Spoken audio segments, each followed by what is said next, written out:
उसकी एक ये भी वजह होती है, मैं ये नहीं कह रहा कि मात्र वही वजह है, उसकी एक ये है भी वजह है। क्या वजह? कि जो उस क्षेत्र के देव हैं, उन क्षेत्र के देवों का विधिवत पूजन नहीं हो रहा। उनके जो स्थान है, उनको विधिवत तरीके से साफ-सफाई, स्वच्छता वहाँ पे नहीं रखी जा रही है। विधिवत पूजन नहीं हो रहा है, एक ये भी एक उसके पीछे एक कारण होता है। इसलिए मंदिर बनाओ, उसके बनाने से पहले ये तय करो कि इसकी व्यवस्था कैसे होगी? व्यवस्था कौन सँभालेगा? पूजा कौन सँभालेगा? सफाई व्यवस्था कौन करेगा? और अब तो ये लोग साफ-सफाई करना मतलब अपनी इंसल्ट समझते हैं। इसलिए जो-जो क्षेत्र के मंदिर हैं, घरों की जैसे सफाई करते हैं, इसलिए एक नियम बना लेना चाहिए। हर गृहस्थी का एक नियम होना चाहिए कि कम से कम हफ्ते में या 15 दिन में 1 घंटा मैं मंदिर की सेवा करूँगा। 1 घंटा। 15 दिन में 1 घंटा के बहुत ज़्यादा नहीं है। गए, आपको किसी से पूछने की ज़रूरत नहीं। अपना गए, मंदिर की साफ-सफाई करी, सेवा, भगवान की सेवा हो गई है। उसके बाद में भगवान के घर को भी स्वच्छ रखना अपने घर के साथ। भगवान के घर की सेवा हो गई, 1 घंटा अपना लगाया, आ गए अपना। अगर 1-1 घंटा, अगर 100 घर हैं, अगर 1-1 घंटा भी दे दें तो साल भर, तो 1-1 घंटा अगर दे दें, साल भर मंदिर की उसी में हो जाएगी सब व्यवस्था। ये सारी संस्कृति में, ये संस्कार में, ये सब इसका प्रवेश होना चाहिए। और क्योंकि अब वैदिक जो कर्म हैं, जो भगवान ने हमें दिए हैं, तो लौकिक कर्म, वैदिक कर्म,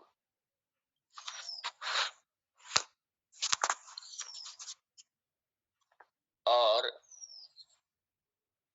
ध्यान दीजिए, ये ब्रह्म विद्या की चर्चा है, ज्ञान, ब्रह्म विद्या की चर्चा है, ज्ञान है यहाँ पे।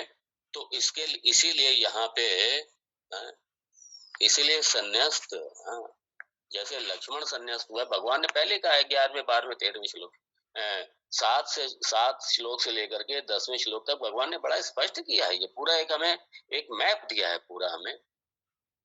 क्योंकि अगर मुक्ति चाहते हैं, वैराग्य चाहते हैं, ज्ञान चाहते हैं, तो विरक्त होना ही पड़ेगा, अनासक्त होना ही पड़ेगा। और इसके लिए, इसीलिए कर्म में, अब कर्म में अधिकार नहीं है। कर्म कौन सा? बस ये जो मिनिमम, जो नित्य नैमित्तिक कर्म है। देखिए, अभी ज्ञानी नहीं हुए हैं, अभी सिर्फ जिज्ञासु हैं। और जिज्ञासु और ज्ञानी में फर्क समझ लीजिए। जिज्ञासु के लिए कर्म नहीं छोड़ना है। जब ज्ञान हो जाए, ज्ञान संन्यास्त होकर के पूरी तरीके से मुक्त हो जाए, उसके लिए कर्म 100% छूटेंगे। इसलिए जिज्ञासु है, जो मिनिमम कर्म है, संध्या करना, प्रातः संध्या, साय संध्या, पूजा उपासना, ये करना है गृहस्थी को। ये हर जिज्ञासु को करना है। अब इसमें करना क्या है? क्योंकि मेरा लक्ष्य, मेरा मुक्ति है, और कर्म से मुक्ति है नहीं, ज्ञान से मुक्ति है। तो ज्ञान की तरफ बढ़ना है। इसमें ये भी साथ में करना है। ये नहीं, ये भी बड़ी समस्या होती है लोगों की, इधर वेदांत भी पढ़ रहे हैं, उधर संसार में आसक्त भी बनी हुई है। संसारी भी पूरी तरीके हैं, और इधर श्रवण मनन भी कर रहे हैं। ये वहीं के वहीं रहेंगे, वहीं के वहीं रहेंगे। तो इसलिए जितना संभव हो सके, जब मोक्ष मार्ग में लगे हुए हैं, पता है कि ये संसार कुछ देने वाला नहीं है, इसलिए ये सारा दुख योने आएवते, ये दुख का मूल है संसार, ये सारा। इसलिए पता है कि जो मुझे चाहिए संसार से मिलने वाला नहीं है। इसलिए अपने संबंध कम से कम, अपना संचय कम से कम, इसलिए अपरिग्रह, इसलिए महर्षि पतंजलि भी यम नियम, उनका पालन करते हुए, अपरिग्रह भी उसमें आता है। इसलिए अपरिग्रह, संचय कम से कम, अपरिग्रह, और संपत्तियों पे अधिकार कम से कम पकड़ा दो, सौंप दो जिसको सौंपना। बच्चों को सौंपना है शरीर छूटने के बाद में, इसलिए पहले ये सब छोड़ दो, फ्री हो जाओ इन सबसे, और उनके कामों में हस्तक्षेप मत करो। कई लोग करते हैं, एक तरफ तो सौंप देंगे कारोबार सारा बेटे को, और दूसरी तरफ घर में बैठ करके उसी का चिंतन करते रहेंगे दिन भर। अरे जब इतना है तो फिर काहे के लिए सौंप दिया आपने उनको? और हर काम में हस्तक्षेप करेंगे, तुमने ऐसा क्यों नहीं किया, तुमने वैसा क्यों नहीं किया, तुम्हें ऐसा करना चाहिए, तुम्हें वैसा करना चाहिए। ना तो अपने आप चैन से बैठेंगे, शांति से बैठेंगे, ना बच्चों को बैठने देंगे शांति से। इसलिए अब ठीक है, उनका प्रारब्ध है, हमने जितना करना था कर लिया, अब ये जाने इनके काम जाने। वो गाइडेंस ले तो दे दो, नहीं तो अपना फ्री करो उनको भी और आप भी फ्री रहो। संबंध भी कम से कम, ये नहीं मालूम पड़ा कि जा रहे हो नाती की शादी में, जा रहे हो पोती की शादी में, जा रहे हैं और ये कर रहे हैं वो कर रहे हैं सारे। ठीक है, जरूर जाना पड़े तो जाओ, नहीं तो अपना छोड़ो ये सारा, बहुत लगे पड़े फिर उसी में। वो नाती के फलाने के यहाँ ये हो गया, पोती के फलाने के यहाँ ये हो गया, उनके यहाँ हो गया, उनके घर जाना है, उधर जाना है, यहाँ करना है, वहां जाना है, बस लगे पड़े हैं सब। और साथ में वेदांत श्रवण भी कर रहे हैं, मतलब मुक्ति भी चाहते हैं। तो ये भाई एक तलवार में दोनों कैसे आ जाएगा? इसलिए जगत, इसलिए राम और काम दोनों साथ नहीं चल सकते। इसलिए तुलसीदास जी महाराज जी की मुझे चौपाई का स्मरण हुआ। जहाँ राम नहीं, जहाँ राम तहाँ काम नहीं, जहाँ काम तहाँ राम, जहाँ राम तहाँ काम नहीं, और जहाँ काम तहाँ राम नहीं, ऐसी कोई चौपाई है इस तरीके की, अब मुझे याद नहीं आ रहा। इसलिए राम और काम दोनों एक साथ नहीं चल सकते। कामनाओं की भी पूर्ति करते रहो, राम भी चाहते रहो, नहीं चलेगा तुम। इसलिए विरक्त होकर के संसार से अनासक्त होकर के, इसलिए दो तरीके का सन्यास, एक एक्सटर्नल सन्यास, एक इंटरनल सन्यास है। तो इसलिए वेदांत में आए हैं तो कम से कम पहले एक्सटर्नल सन्यास तो कर ही लो। इनसे पूरे तरीके, इसलिए कम से कम अपने साथ में ये लगा रहे। और इसलिए एक्टिविटीज कम से कम, इधर उधर जाना कम से कम, जहां जरूरी है गए, नहीं तो अपना बैठो आराम से। संचय कम से कम, मन से पूरी तरीके निकालो।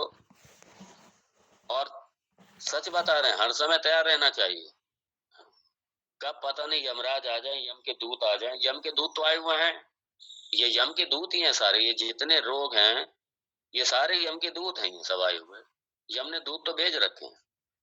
ये सारे रोग जो हैं सारे यम के दूत हैं। इसलिए जब ये शरीर जब इस तरफ बढ़ने लग जाए, रोग की तरफ बढ़ने लग जाए, अवस्था जब ज्यादा होने लग जाए, तो अपना बिल्कुल तैयार रहो। ठीक है भाई, आके कभी भी ले जाओ।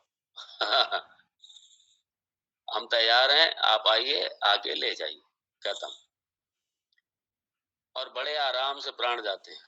जब आसक्ति बहुत ज्यादा रहती है, हर समय इसी का चिंतन रहता है, हाय ये व्यापार का क्या होगा, हाय इसे कौन करेगा, हाय ये क्या होगा, हाय फलाना ये वो सब, जब यही सब लगा रहता है तो फिर फिर क्या, हमारा अगला जन्म बिगड़ता है इससे। और जो इंटरनल सन्यास है, देखिए, एक्सटर्नल सन्यास मतलब आपके जो संपत्ति है, संबंध है, आपका जहां जहां संचय है, जो भी है, इसमें अनासक्त होकर के इसे छोड़ ही देना, पकड़ा दो, इसे सौंप दो।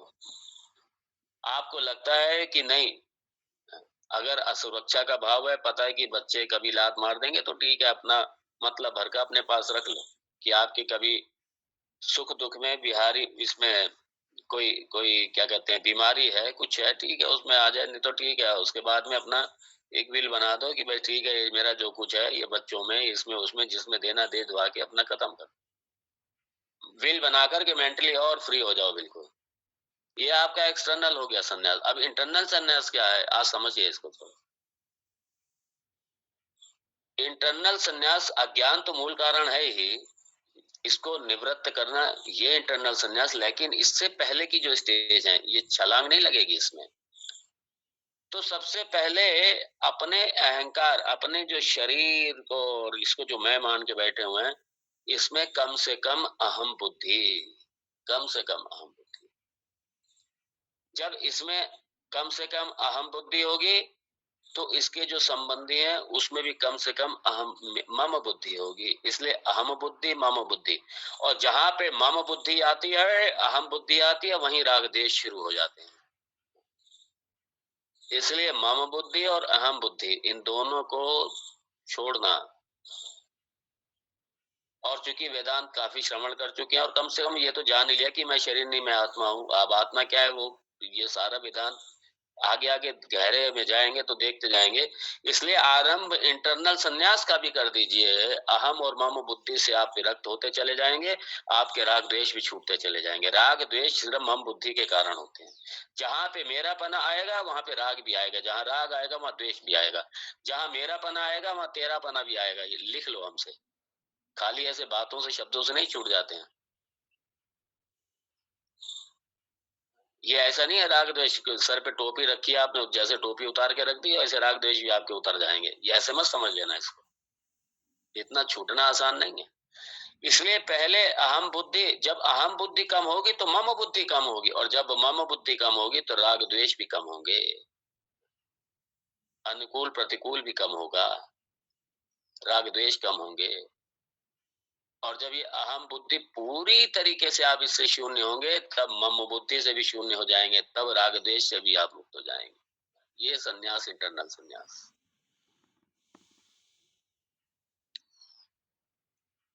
तो अब यहाँ पे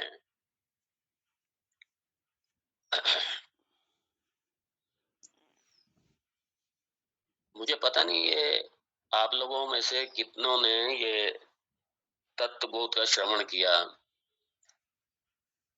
क्योंकि आप लोग बरसों से सुन रहे हैं और आप लोग की बहुत स्पष्टता भी है। लेकिन अगर कुछ कोई मान लीजिए कोई नया जुड़ता है कोई,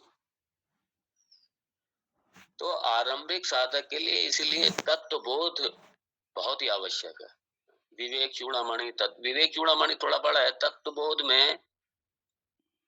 तत्वबोध में सुंदर तरीके से डिफाइन किया गया हर चीज को। इसलिए तत्वबोध अगर नहीं श्रवण किया है, अपने आप पढ़ना मत, बैठ करके बता रहा हूं मैं, नहीं श्रवण किया है तो आराम से इसका श्रवण करें। तत्वबोध का,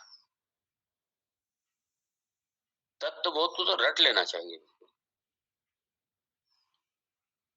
ये वेदांत का आरंभिक टेस्ट भी माना जाता है और अंतिम टेस्ट भी है, ये भी समझ लीजिए।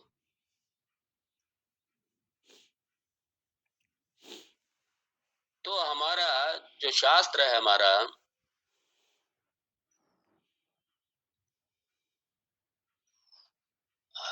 ये बड़ा स्पष्ट करता है कि मैं कौन। क्योंकि शुरुआत यहीं से तो है ना संसार की। अहम बुद्धि मम बुद्धि, यही अहम एषा मम एते, ये अहम मम यही संसार। और ये शरीर मैं हूँ। ये मैं पहले भी कह चुका हूँ कि अगर अभी आप सर्वे कीजिए, यानी जो वेदांत में लगे उनका भी सर्वे कीजिए, आप सबका सर्वे कीजिए। जो वेदांत में नहीं है वो तो 100% है, वो 100% उनका यही है कि ये शरीर यही मैं हूँ। और जो वेदांत में लगे हैं, हाँ, उनको ये तो अभी मतलब चूंकि शरीर से हम बुद्धि गई तो नहीं है, लेकिन बीच बीच में उनको ये रिमाइंड होता रहता है शास्त्र के अनुसार कि भाई अरे अरे ये शरीर मैं नहीं हूँ, आत्मा हूँ। तो उनको रिमाइंड होता रहता बीच बीच, वरना वो भी भूल जाते हैं संसार में रहते रहते। तो मैं पहले कह रहा हूँ, इधर संसार भी चल रहा है, इधर जाके अज्ञान भी चल रहा है, दोनों एक साथ चल रहे हैं। और साथ में हमारा वेदांत का श्रवण भी हो रहा है। तो वेदांत फलीभूत इसलिए नहीं होता। कमी वेदांत में नहीं है, कमी हमारे अधिकारित्व में है। हमारे अधिकारित्व में कमी है, इसीलिए जो विलंब होता है वो अधिकारित्व की वजह से होता है। इसलिए ज्ञान फलित होता है और ज्ञान फलित नहीं होता है, इसके पीछे वजह अधिकारित्व है। एक अधिकारी है, दूसरा अधिकारी नहीं। इसलिए अधिकारित्व अगर नहीं है, अपना सेल्फ, इसलिए हर साधक को अपना सेल्फ एनालिसिस, अपना आत्म विश्लेषण करते रहना चाहिए कि मैं कहाँ पे हूँ। क्या 10 साल पहले जो था मैं वही आज हूँ क्या मैं? वही मेरा